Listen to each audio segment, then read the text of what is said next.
Kemudian Tuhan menampakkan diri kepada Abraham dekat pohon terbantin di Mamre. Sedang ia duduk di pintu kemahnya waktu hari panas terik.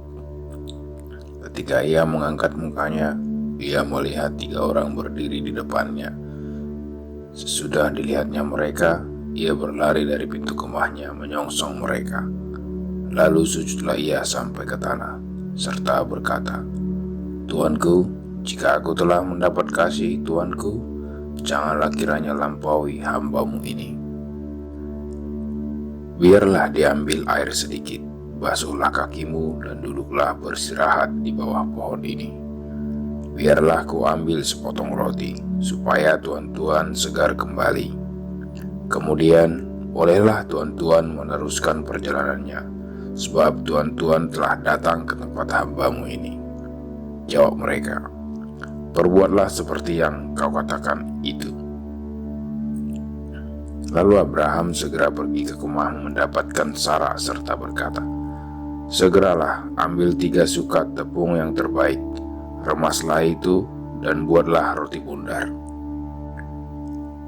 Lalu berlarilah Abraham kepada lembu sapinya. Ia mengambil seekor anak lembu yang empuk dan baik dagingnya dan memberikannya kepada seorang bujangnya. Lalu orang ini segera mengolahnya. Kemudian diambilnya dadi dan susu serta anak lembu yang telah diolah itu. Lalu dihidangkannya di depan orang-orang itu. Dan ia berdiri di dekat mereka di bawah pohon itu, sedang mereka makan. Lalu kata mereka kepadanya, "Di manakah Sarah istrimu?" Jawabnya, "Di sana, di dalam kemah." Dan firman-Nya, "Sesungguhnya aku akan kembali tahun depan mendapatkan engkau. Pada waktu itulah Sarah istrimu akan mempunyai seorang anak laki-laki." Dan Sarah mendengarkan pada pintu kemah yang di belakangnya. Adapun Abraham dan Sarah telah tua dan lanjut umurnya, dan Sarah telah mati haid. Jadi tertawalah Sarah dalam hatinya, katanya, "Akan berahikah aku setelah aku sudah layu, sedangkan tuanku sudah tua?"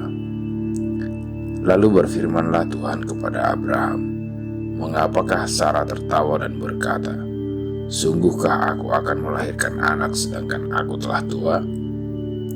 Adakah sesuatu apapun yang mustahil untuk Tuhan? Pada waktu yang telah ditetapkan itu, tahun depan, aku akan kembali mendapatkan engkau." Pada waktu itulah Sarah mempunyai seorang anak laki-laki. Lalu Sarah menyangkal, katanya, "Aku tidak tertawa, sebab ia takut." Tetapi Tuhan berfirman, "Tidak, memang engkau tertawa." Lalu berangkatlah orang-orang itu dari situ dan memandang ke arah Sodom. Dan Abraham berjalan bersama-sama dengan mereka untuk mengantarkan mereka. Berpikirlah Tuhan, apakah aku akan menyembunyikan kepada Abraham apa yang hendak kulakukan ini? Bukankah sesungguhnya Abraham akan menjadi bangsa yang besar serta berkuasa, dan oleh dia segala bangsa di atas bumi akan mendapat berkat? Sebab aku telah memilih dia supaya diperintahkannya kepada anak-anaknya dan kepada keturunannya, supaya tetap hidup menurut jalan yang ditunjukkan Tuhan, dengan melakukan kebenaran dan keadilan, dan supaya Tuhan memenuhi kepada Abraham apa yang dijanjikannya kepadanya. Sesudah itu berfirmanlah Tuhan, "Sesungguhnya banyak keluh kesah orang tentang Sodom dan Gomora, dan sesungguhnya sangat berat dosanya. Baiklah aku turun untuk melihat apakah benar-benar mereka telah berkelakuan seperti keluh kesah orang yang telah sampai kepadaku atau tidak. Aku hendak mengetahuinya." Lalu berpalinglah orang-orang itu dari situ dan berjalan ke Sodom. Tetapi Abraham masih tetap berdiri di hadapan Tuhan. Abraham datang mendekat dan berkata, "Apakah engkau akan melenyapkan orang benar bersama-sama dengan orang fasik? Bagaimana sekiranya ada 50 orang benar dalam kota itu? Apa engkau akan melenyapkan tempat itu dan tidakkah engkau mengampuninya karena ke-50 orang benar yang ada di dalamnya itu? Jauhlah kiranya daripadamu untuk berbuat demikian, membunuh orang benar bersama-sama dengan orang fasik, sehingga orang benar itu seolah-olah sama dengan orang fasik. Jauhlah kiranya yang demikian daripadamu. Masakan hakim segenap bumi tidak menghukum dengan adil? Tuhan berfirman, jika kudapati 50 orang benar dalam kota Sodom, aku akan mengampuni seluruh tempat itu karena mereka.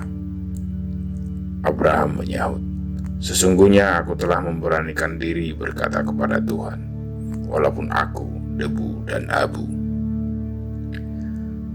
Sekiranya kurang 5 orang dari ke-50 orang benar itu, apakah engkau akan memusnahkan seluruh kota itu karena yang 5 itu? Firman-Nya, aku tidak memusnahkannya jika kudapati 45 di sana. Lagi Abraham melanjutkan perkataan kepadanya, sekiranya 40 didapati di sana. Firman-Nya, aku tidak akan berbuat demikian karena yang 40 itu. Katanya, janganlah kiranya Tuhan murka kalau aku berkata sekali lagi, sekiranya 30 didapati di sana. Firman-Nya, aku tidak akan berbuat demikian jika kudapati 30 di sana. Katanya, sesungguhnya aku telah memberanikan diri berkata kepada Tuhan, sekiranya 20 didapati di sana. Firman-Nya, aku tidak akan memusnahkannya karena yang 20 itu. Katanya, janganlah kiranya Tuhan murka kalau aku berkata lagi sekali ini saja, sekiranya 10 didapati di sana. Firman-Nya, aku tidak akan memusnahkannya karena yang 10 itu. Lalu pergilah Tuhan setelah ia selesai berfirman kepada Abraham, dan kembalilah Abraham ke tempat tinggalnya.